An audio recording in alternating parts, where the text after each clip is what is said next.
we're moving forward with the material, which is mostly focused on low temperature services, which is there are some requirement. I would like just to provide some basic information about the impact test requirement. If it is in the room temperature and this piece of the pipe, which is the SA or A106 grade B, is dual certification. If I drop this, I throw up and drop this, and it hits the concrete floor, nothing gonna happen to this piece of the pipe. But if I put this on nitrogen, liquid nitrogen or all other, CO2, other liquid CO2 or other, in the bath, cooling bath, and it goes to the minus 150 degree Fahrenheit, 200 degree Fahrenheit, or even less, and I drop this, it might be on a concrete floor, it breaks in several pieces. Material transfer from the ductile phase to the brittle phase at a certain temperature, in the low temperature, and it's highly dependent on the wall thickness as well. They are in the risk of the brittle fracture when we are having the higher wall thickness. That's why lots of incident happen, and that's why the code has this requirement that for any piping system we evaluate to see if we can get exempted that piping system from impact testing. So it's if these days they are using the software, they calculate everything, so wall thickness and other things, and for impact testing also the software is going to evaluate to see if going to get exempted or not. But all of them have to through this filter to see if they're gonna exempt it, or we have to perform the impact testing. Sometimes designer comes and change the material, selects a tougher material to not go through the impact testing because there's some cost comes with the impact testing. But it is, it's engineering things out of our scope. We're gonna see here what happens piping system subjected to the impact testing and what is the impact testing procedure. For checking to see if any piping system can be exempted from the impact testing, you first have to go to the table A1, which is in end of the B31.3. I think it's in the appendix. Table A1 is like the table that you can see in the screen, and then there's a 1, 2, 3, 4, 5, 6 from the right hand. If you count, there is a columnate minimum temperature, and all the material that is used in the process piping listed on this table. So the minimum temperature either comes with a letter A, B, C, D, or with the actual value like minus 20. Now I can see for first material is a B, and then minus 20, and then B, and again minus 20. So some of them is letter, some of them is value. The item is a value. It says minus 20 degree Fahrenheit. It means if you go below minus 20 degree Fahrenheit, regardless of a wall thickness, you have to perform impact testing. And the other one comes with a letter like A, B, C, D, which is in this screen that you can see right now. Is all of them is B. It means this belong to the curve B. The material categorized and grouped in the 4 curves: curve A, curve B, curve C, and curve D. It means there's a 4 basket, and we're writing the materials number on each piece of the paper and throwing on this basket. So all the material in the ASME B31.3 categorized on and grouped on the 4 curve number. So, and for explanation here, I can say the curve D material, the material that grouped on the curve D, they are tougher and stronger regarding the impact from the curve C material, and curve C material is stronger than curve B material from the impact, not from the strength, from the impact point of view, from the toughness. They are the tougher material. They are having more strength regarding the impact and cold surfaces. And the curve A material. So curve A, weakest one, and the curve D material are the strongest one.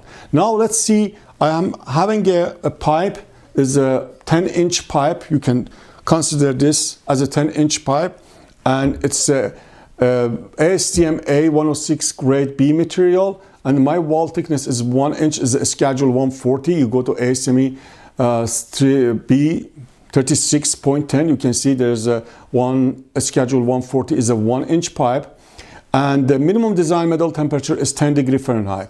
So where did I get the 10 degree Fahrenheit? The designer says this fluid, which is going to be inside of this process piping, it might go up to 10 degree Fahrenheit. So my minimum design metal temperature and atmospheric temperature probably is higher than that.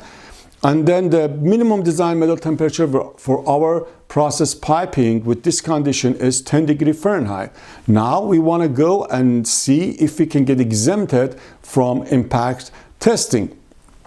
What we're going to do, we're going to go to the table A1, which I already did, and I found and I located A106 grade B, and I noticed the A106 grade B belongs to the curve B. Now I'm going to this curve, which is in the in the article 3 of the ASME B31.3, and you can see there's a 4 curve A, B, C, D. The curve D is the lowest one, stronger material. Curve A, at the toppest one, and it's the weakest pipes actually regarding the impact, not other stuff. So now I'm in the top horizontal line.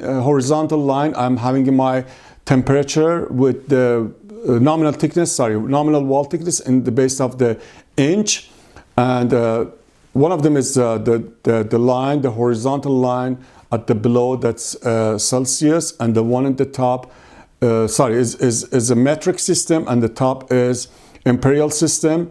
And for temperature is the same things. The vertical lines on the left one is Celsius, and then the right one is Fahrenheit. So I draw a line. I'm at 10 degree Fahrenheit. I draw a horizontal line and at the 10 degree Fahrenheit, and then I go at the top. I look at my nominal wall thickness. My nominal wall thickness is 1 inch, and I draw a line, a vertical line, and both of them is going to cross each other. Where they crossed, below the curve B, I'm disregarding curve A, curve C, curve D, because my material belongs and grouped on curve B. So now I see I'm below the curve, and the code says if you are below the curve, you need to perform impact testing. If you are on the curve, exactly by the chance is on the curve or above the curve, you are exempted from the impact testing. So for my example, with this wall thickness, with this minimum design metal temperature, I have to perform impact testing. But there's another table which they changed this curve to the table and then projected all the line on the table just to be easier to use. If you notice, what is the in a 1 inch, what is the temperature actually that you don't need to perform impact testing? Exactly falls on the curve. It means forget about the 10 degree Fahrenheit. You draw a line of 1 inch and crosses the curve B. It's at the 33 degree Fahrenheit almost. So they projected these curves to the table, which I'm going to put it in the screen right now to be easier to use. You don't need to go to the curve and use the ruler and other stuff to determine this stuff. You just can come to the curve, and easier they transfer that curve to this table. Now if you locate 1 inch on the curve B, you can see there's a one curve A column, curve B column, and curve C and curve D column. Mine is curve B. I'm in the 106 grade B, belongs to the curve B, and then I'm going to locate the 1 inch, and you can see the 1 inch on the curve B is 33 degree Fahrenheit. This is a borderline. If my minimum design metal temperature is below 30 degree Fahrenheit, I have to perform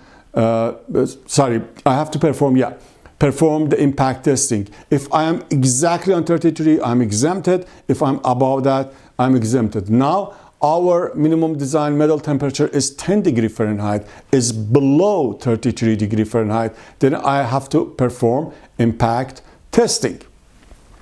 So this is about the curve, and now we are moving forward with the another table is 323.2.2, and it says there's some condition when our minimum design metal temperature, is above or below this borderline. I'm considering that 33 degrees Fahrenheit in our example is a borderline. So if it is above the borderline, you consider our designer said, no, I need this 10-inch pipe, schedule 140. I need that as a 40 degree Fahrenheit.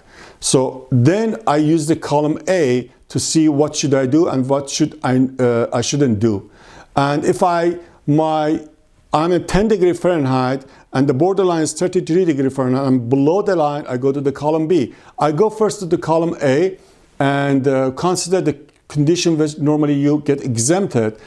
For example, like I said, is a 33 degree Fahrenheit is your borderline, and you're actually 40 degree Fahrenheit. Your designer says this pipe is not going to go below 40 degree Fahrenheit. Then I put it in the rectangular with the red line, and it says that if you are less than minus 20 degree Fahrenheit, you need to perform impact testing on weld metal only. So I'm actually at the 40 degree Fahrenheit. That's also is not applies to me. So I don't need to do anything. Okay, I don't need to do anything. This was just a simple example. You can spend time on this table as much as you want to have a different example for yourself and to, realize what it says.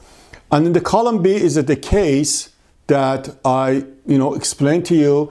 My borderline is 33 degree Fahrenheit and I'm in the 10 degree Fahrenheit. Then if you read the context over there, it's going to say you have to perform impact testing on your base metal, you have to perform on the weld metal, you have to perform on heat affected zone. By the first one, I get exempted completely. Now I have to perform on the weld metal, on the base metal, and also at the heat affected zone. So this is what this table says. I'm going to skip that. And then we are having a stress ratio table also on the B31.3 in Article 3, in the Section 3. So there's no expectation for you to calculate the stress ratio, but the stress ratio gives another, bonus for us to get exempted from impact testing. So when they come to that table that I showed you, borderline 33, they also software, if making this design things, is going to calculate the stress ratio. It's not complicated, it can be calculated, but anyone also is manually. It's a simple formula. You have in the circumferential or hoop stress value, and then minus the corrosion allowance to the allowable stress. And then it gives you the stress ratio. But normally a stress ratio is going to be provided to you and to see how much adjustment you get. So we want to change that 33 degree Fahrenheit. We want to see if we can pull down that 33 degree Fahrenheit and then to see if we can get exempted or not. So we want to bring down our standard. So consider for that piece of the pipe that I had, 10-inch, schedule 140, with the 1-inch wall thickness. The designer says to me, okay, we calculated the stress ratio, it comes as a 0.4. Then I draw a line from the 0.4 and it's going to cross the curve, and I'm going to draw a line below or up. Up is the Fahrenheit and below is the metric system. And I'm going to see it's going to cut and cross the upper horizontal line at 20 degree Fahrenheit. Actually, it's giving me 20 degree bonus. It means what I'm going to do, I'm going to subtract that from the 33. 33 minus 20 is 13 degree Fahrenheit. It means new borderline that I explained to you is 13 degree Fahrenheit. What was my minimum design metal temperature for my piece of the piping? It was 10, right? Still I am 3 degree Fahrenheit short. Still I'm 3 degree Fahrenheit short. It was great. Bring down 30 degree Fahrenheit to the 13 degree Fahrenheit, but it doesn't work for me because my minimum design metal temperature is 10 degree Fahrenheit. I'm short by 3 degree Fahrenheit. So this is the way it works. First that curve, then come here to get the more bonus, and to get some bonus actually, and to see if they can get exempted. If not, then they have to either think about another material with the tougher material, like go to pick the material from the curve C rather than curve B, or go through the impact testing. Similarly, they converted that curve to a table. Now, if you can see this is the same curve, but they converted to the table. You can see at the stress ratio 0.8, I'm getting 20 degree Fahrenheit bonus, which can be deducted from 33. So this about a process for exemption from impact testing. Now we are going to review if we want to do the impact testing.